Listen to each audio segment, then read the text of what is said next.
తెలంగాణ సిద్ధాంతకర్త ఆచార్య Jayashankar sir గారి పుట్టినరోజు శుభాకాంక్షలను తెలంగాణ రాష్ట్ర ప్రజలందరికీ తెలియజేయడం జరుగుతుంది.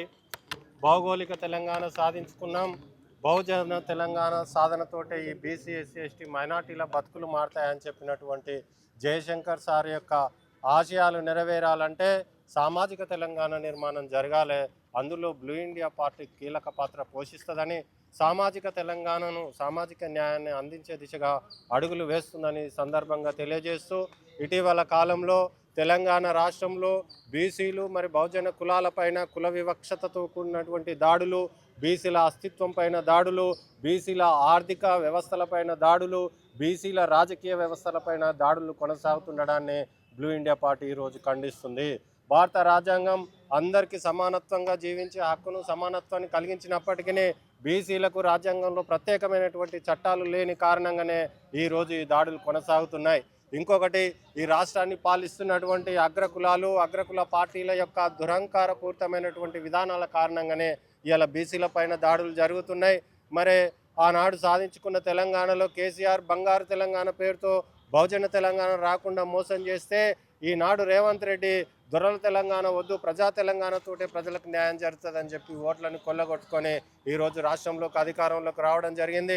స్వయాన ఈ రాష్ట్ర ముఖ్యమంత్రి రాజ్యాంగబద్ధమైన పదవిలో ఉండి ఒక బహిరంగ సభలో మా కాంగ్రెస్ ప్రభుత్వము నేను ఈ రాష్ట్రంలోనే బట్టలు ఉతుక్కున్నటువంటి వ్యక్తులకు, గొర్రెలు కాస్తున్న వ్యక్తులకు మంత్రివర్గంలో అవకాశం కల్పించినని సామాజిక వివక్షతతో కూడినటువంటి ఒక వ్యాఖ్యను చేయడం జరిగింది.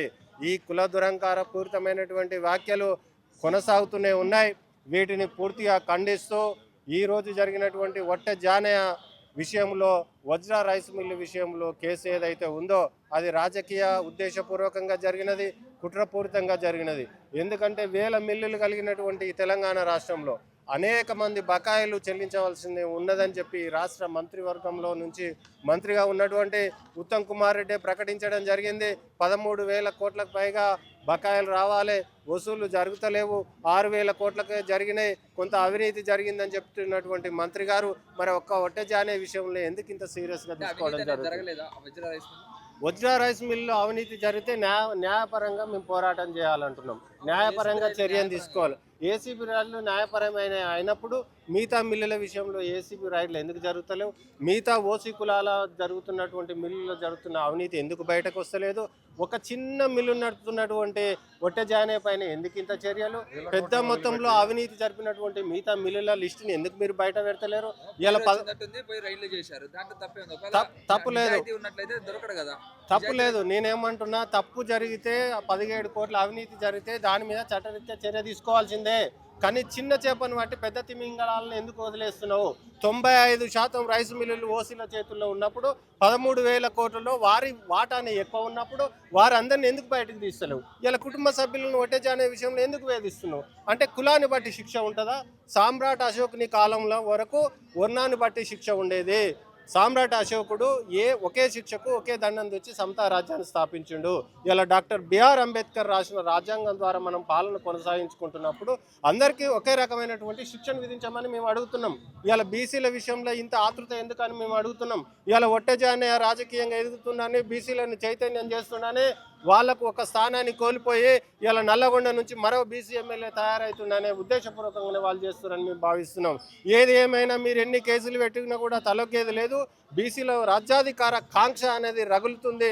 తప్పనిసరిగా వచ్చే అసెంబ్లీ ఎన్నికల్లో, పార్లమెంట్ ఎన్నికల్లో ఉమ్మడి నల్లగొండ జిల్లాలో 2 ఎస్సీ స్థానాలు, ఒక ఎస్టీ రిజర్వ్డ్, మిగతా 9 స్థానాలు రేపు బీసీలే నిలబెడతాం, బీసీలనే గెలిపిస్తాం. బీసీల రాజ్యాధికారాన్ని సాధించి మీకు తగిన బుద్ధి చెప్పే విధంగా మేము బ్లూ ఇండియా పార్టీ ద్వారా ముందుకెళ్ళబోతున్నామని సందర్భంగా తెలియజేస్తూ, ఇకనైనా మీరు మరి ఈ యొక్క అవినీతి జరిగిందని చెప్తున్న మంత్రి ఎందుకు దానికి బాధ్యత వహించాడు, ఎందుకు రాజీనామా చేయడో కూడా తెలియజేయాలి. అదేవిధంగా ఒకే మిల్లుకు సంబంధించిన వ్యక్తిని కాకుండా మిగతా మిల్లులకు సంబంధించిన వ్యక్తులపై ఎందుకు చర్య తీసుకోవడంలో తెలియజేయాలి. ఎన్ని మిల్లులలో అవినీతి జరిగింది, ఎన్ని మిల్లులు బకాయిలు చెల్లించాలో మీరు లిస్టు బయట పెట్టాలి. ఏదైనా రాజ్యాంగబద్ధంగా మీరు కొనసాగించకపోతే ఖబర్దారని సందర్భంగా హెచ్చరించడం జరుగుతుంది. మిత్రులు.